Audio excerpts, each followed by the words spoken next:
I call the honourable member for Hunter. Thank you, Deputy Speaker. Our veterans have given so much for our country, and in return they deserve to be looked after. As a government, it is our responsibility to make sure that when our servicemen and women return home, they are supported to help them live the best life they can. One of the ways veterans can be supported to live their best life is through access to education and employment. Study is one of the best ways to make sure veterans are equipped for a civilian workforce, which is no doubt in many ways an entirely different world to the one which they have become so used to during their service to our country. Deputy Speaker, those opposite have stood in this place and made a lot of claims, but make no mistakes, this government supports veterans and their families completely and unconditionally.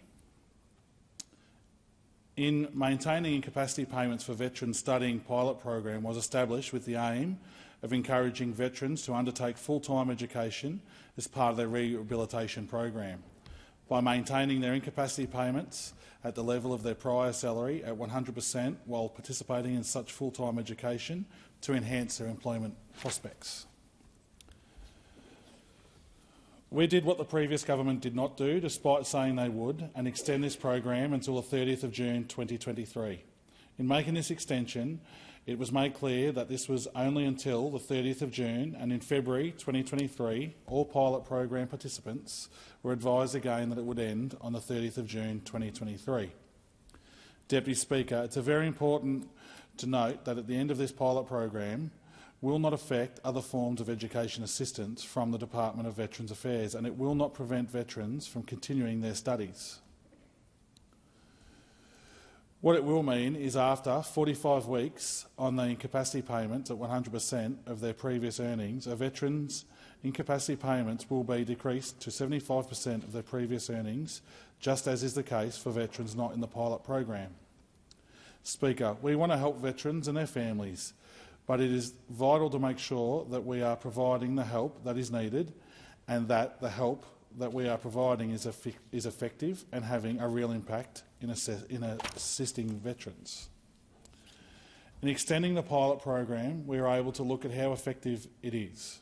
Approximately 600 veterans and approximately 6,000 eligible veterans took up the opportunity through this pilot program since 2018. This means that the take-up rate was about 10%, which is similar to the proportion of veterans that were undertaking full-time study as part of a rehabilitation program before this pilot program. Deputy Speaker, we know that this pilot program has been a benefit for recipients, but the reality is that it has not achieved significant improvements to veterans' employment prospects when compared to eligible veterans who did not take part in this pilot program. Deputy Speaker, it would be irresponsible for any government and it would not be fair on veterans to allocate money and resources to a program which does not adequately provide the assistance which is needed. Deputy Speaker, there is an alternative approach for supporting veterans' employment, and this approach will have real impacts.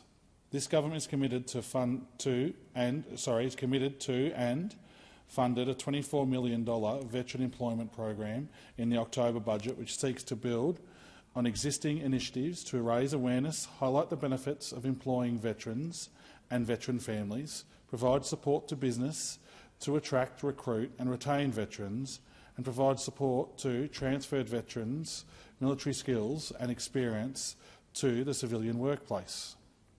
This program will support veterans to recognise and communicate the value of their skills gained in services, skills like leadership, teamwork, agility, discipline and an ability to work under pressure, which are all critical skills in the modern economy and which all employees are demanding currently. The skills of our veterans are so valuable, and it's important that employers know this. It will also develop pathways for vocational education and qualification provides as well as university and recognise and give credit for skills learnt and experiences gained through the Defence Service. Speaker, in ending, I just want to say thank you to our veterans and their families for all they have sacrificed for this country. The government and our nation as a whole are in debt to you, and I assure you all this government has your back and we will always fight to make sure that you have effective assistance when you need it. Thank you, Deputy Speaker.